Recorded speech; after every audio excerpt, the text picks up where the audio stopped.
Hey everybody, I hope you are well on this glorious day.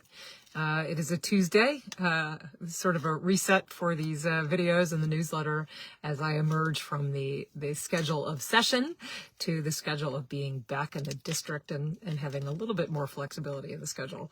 Hoping to do these maybe more midweek, but if you have particular days, thoughts on that, I'm always happy to hear from you.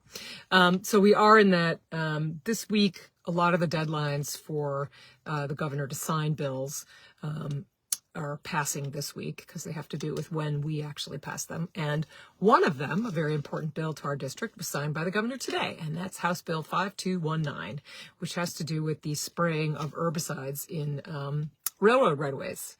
That was I give a huge thanks and debt of gratitude to the advocates, tremendous environmental advocates we have in our area, but who have really been working on this for a long time.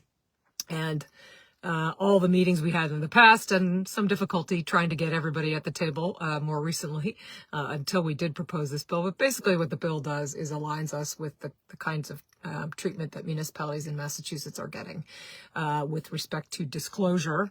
It expands the type of information that railroads must disclose about vegetation management plans that they submit to the Department of Transportation.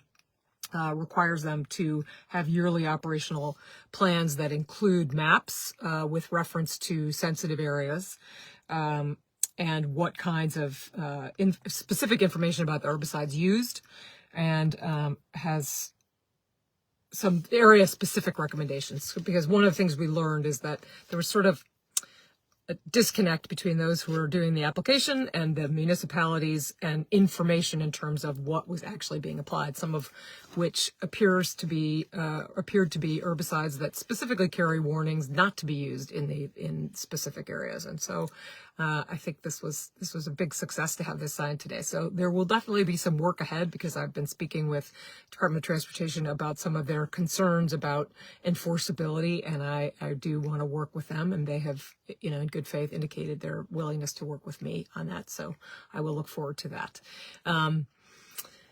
So we're waiting to make sure that things get signed on a regular basis and to see if anything draws a veto this year or if we have a special session.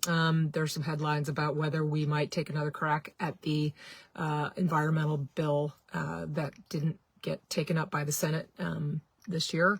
We may take another crack at that. So stay tuned for that. It's Memorial Day weekend coming up. I'm looking forward to trying to take a crack at all the various Memorial Day parades happening and try to get to a few of them. Often, many of them are scheduled at the same time on Monday, so I'm only able to attend my hometown parade in Salisbury, but I'll try to get out to a couple other ones this weekend. I hope you have a great weekend, and we will speak to you soon.